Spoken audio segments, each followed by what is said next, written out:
सभी को राधे राधे, हरे कृष्णा। आप सभी को देव उठनी एकादशी की हार्दिक शुभकामनाएं। आज हम सुनेंगे देव उठनी एकादशी व्रत की कथा। सबसे पहले हम यह जान लेते हैं कि देव उठनी एकादशी क्यों मनाते हैं। कहा जाता है कि 4 महीने बाद भगवान विष्णु योग निद्रा को पूरा करके और उठते हैं, तो इसीलिए देव उठनी एकादशी मनाई जाती है। ऐसी मान्यता है कि कार्तिक माह में जो व्यक्ति देव उठनी एकादशी की कथा को सुनता है उसे 100 गायों के दान के फल की प्राप्ति होती है। इसीलिए देव उठनी एकादशी का हमें व्रत भी करना चाहिए और कथा को भी सुनना चाहिए। तो आइए मन में श्री हरि का ध्यान करते हुए कथा को सुनते हैं। एक राजा के राज्य में सभी लोग एकादशी का व्रत रखते थे। प्रजा, नौकर, चाकर, पशु तक को एकादशी के दिन अन्न नहीं दिया जाता था। एक दिन किसी दूसरे राज्य का एक व्यक्ति राजा के पास आकर बोला, महाराज कृपया करके मुझे नौकरी पर रख ले। तभी राजा ने उसके सामने एक शर्त रखी, ठीक, किंतु रोज तुम्हें खाने को दिया जाएगा, परंतु एकादशी के दिन तुम्हें अन्न नहीं मिलेगा, क्योंकि मेरे राज्य में एकादशी के दिन सभी लोग व्रत रखते हैं।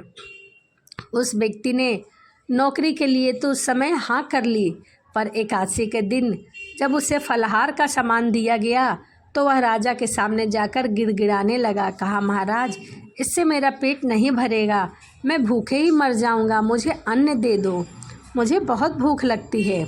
राजा ने उसे शर्त की बात याद दिलाई, पर वह अन्न छोड़ने को राजी ही नहीं हुआ। तब राजा ने उसे थोड़ा सा आटा, दाल, चावल आदि दिए।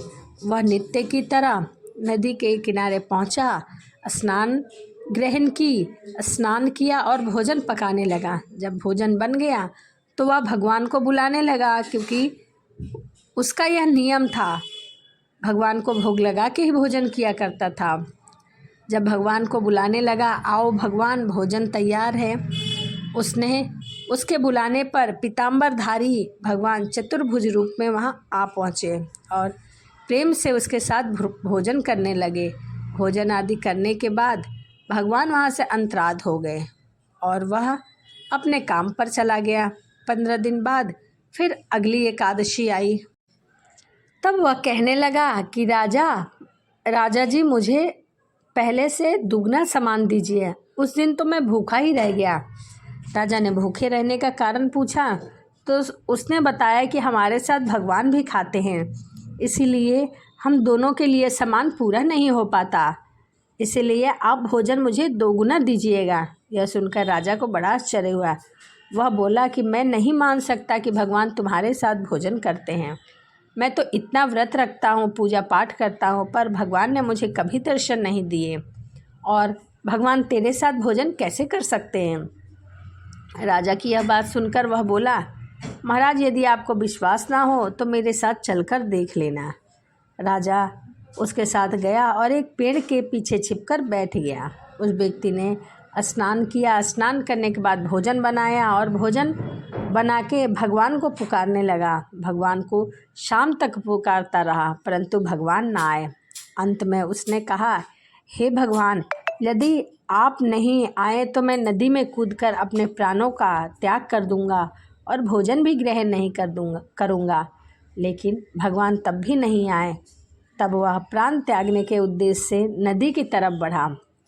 प्राण त्यागने का उसका यह दृढ़ इरादा जानकर भगवान श्री हरि विष्णु प्रकट होकर उसे रोक लिया और फिर साथ में बैठकर भोजन करने लगे। खा पी कर वह उसे अपने विमान में बिठाकर अपने धाम को ले गए। यह देखकर राजा ने सोचा कि व्रत उपवास से तब तक कोई फ़ायदा नहीं जब तक मन की शुद्धि ना हो। इससे राजा को ज्ञान मिला।